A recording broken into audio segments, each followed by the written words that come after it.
we've argued that the role of government in market economies is to coordinate individual economic activities to prevent externalities and other kinds of market failures, and in particular to ensure that there is adequate funding and provision of public goods. We've also observed that for government to properly implement its functions, the society has to be able to successfully craft the principal agent relationship with the government, and it depends on the society to what extent it can keep the government accountable and to make sure that the government is indeed acting as a public servant and is not abusing its enormous powers, resources, and prerogatives. Let's spend the next 10 minutes discussing more technical aspects of this situation, and let's review the tools that governments around the world have at their disposal to perform their functions in economies. There are several major tools that governments use, and those are, of course, taxes, regulations, and laws. And last but not least, public expenditures. The main purpose of taxes is to raise funds that the government needs for its operations. First, of course, it has to cover its own costs, and in particular to pay to public servants. But this is a technical part of the government budget. The main function of public revenues is to fund public goods. I would like to notice, though, that sometimes taxes might be used not just for revenue-raising purposes, but also as corrective devices, because taxes align individual incentives with social needs. Let me get back to the externality illustration that I presented to you a little bit earlier. Here we go. As we see, if this externality is left unchecked and unregulated, then individual decisions will not be social optimal. And social optimality requires that the level of this activity should be considerably smaller. That would drastically increase the net social gain. So the government is in charge of resolving this problem. And how the government can do it, there are several ways, several means. One is to simply decree that this economic agent is not allowed to choose his activity above this level. This is an example of government regulation, and these regulations are, of course, quite widespread when governments directly prescribe to economic agents what they should and should not be doing. So that's an illustration of how regulatory tools work. The same externality, though, can be fixed, settled, regulated by special kind of taxes, which are known as Pigouvian taxes.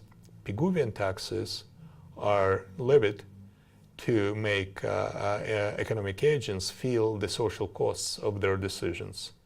If you will, they replace, they mimic external social costs, so that when this particular agent is making these decisions, he is driven not just by his personal costs, but also by taxes, by Pigouvian taxes. And these Pigouvian taxes bring his total costs, direct costs and taxes, back to the full social cost. And as a result, his decision will be socially optimal. Finally, last but not least, governments can maintain order and harmony in economy by legislating.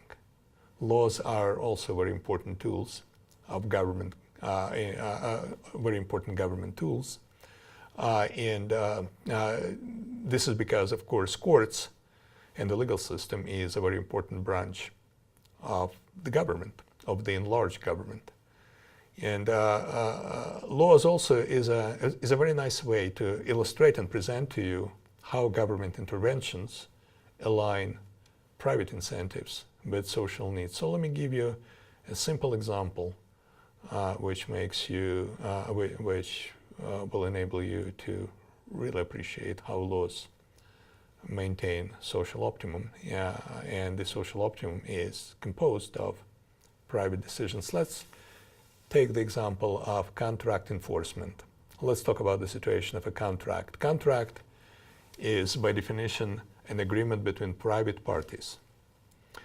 Two parties, one of them is a client, and sometimes the client is called contractee, procures a certain service from the second party, which is the contractor, the supplier.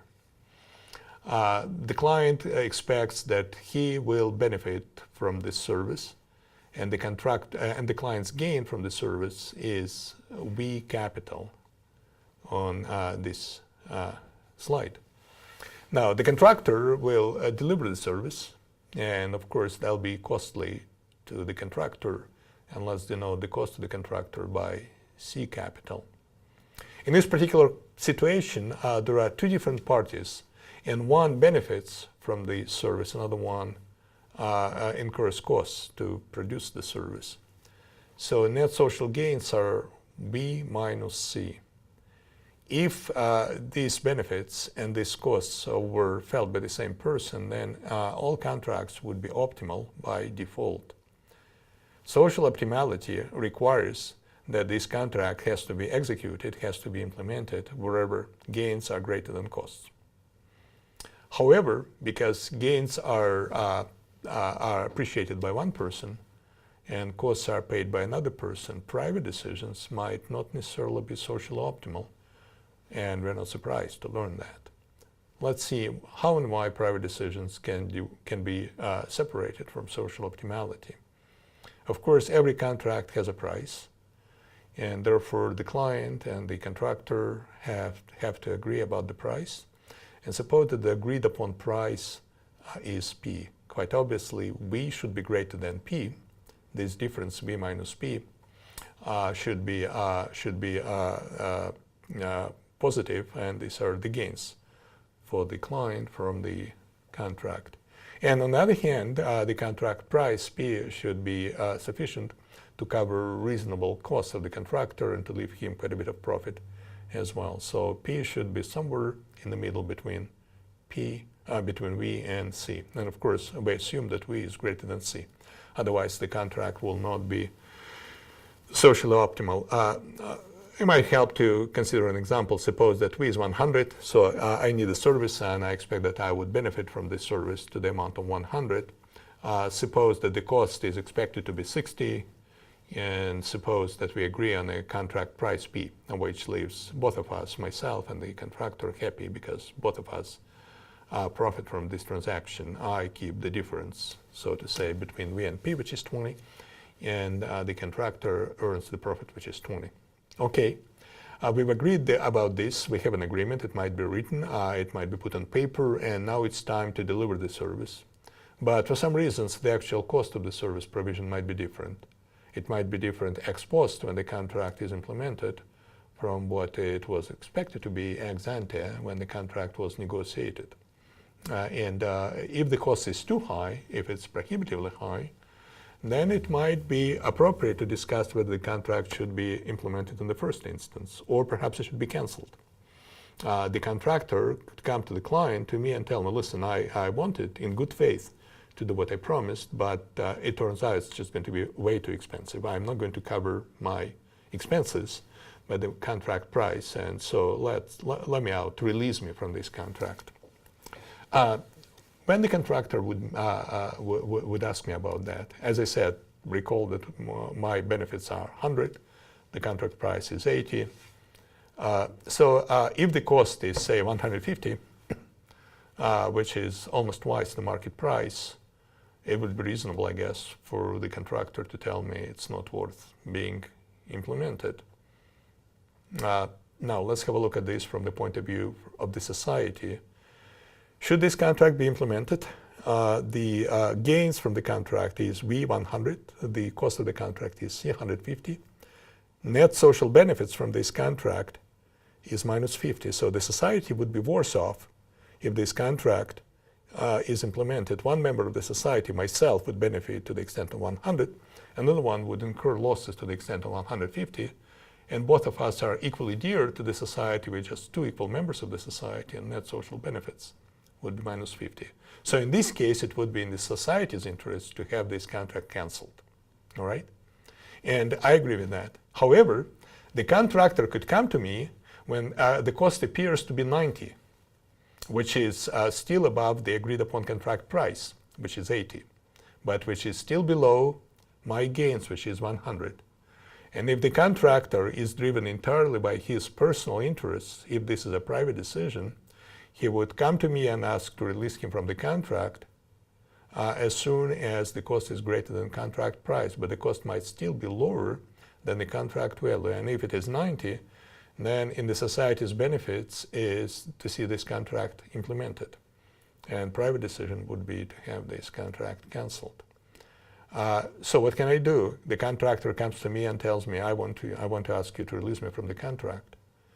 I would tell him no. I would suffer damage because by engaging you, I did not engage other people, and now there is no way I can get this service.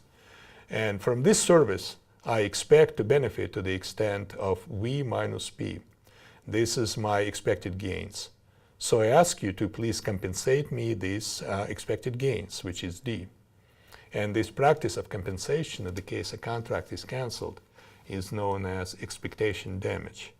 And courts, and be reminded, courts are parts of government. To settle this private issue between myself and the contractor, I take him to the court. And the court would award me the expectation damages. This court intervention is in fact something that fixes the externality, and let's see how it's fixed. If the contractor knows that if he doesn't want to implement the contract, he would have to pay the expectation damages, which is V minus P, then he would compare two options. The first one, he would compare the expectation damages, which is V minus P, and the second one, he would compare the losses that he would suffer. He would suffer losses in any way, but in the first case, these losses will be because he will have to pay me by court ruling, and these losses will be because his cost will be above his earning, which is P. So the contractor's decision this time would be not just to compare the cost to the contract price, but to compare two types of losses. And this type of losses, damages, in fact, make the contractor to feel the pain that I would suffer because an important service was not delivered to me. And as a result, the contractor's decision with this law in place would be compare these two values, V minus P and C minus P. And he will implement the contract, although it might be unprofitable for him, as long as damages would be greater than his losses when the contract is implemented, as long as this inequality holds.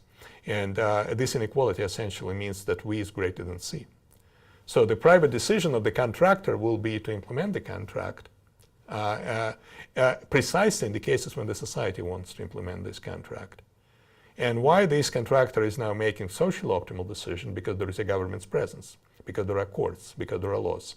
And the government and the contractor knows that court ruling will be to pay the client damages. And this knowledge makes the contractor to behave socially optimally. This is, in my opinion, a very clear illustration of how government presence aligns individual incentives with those of the society.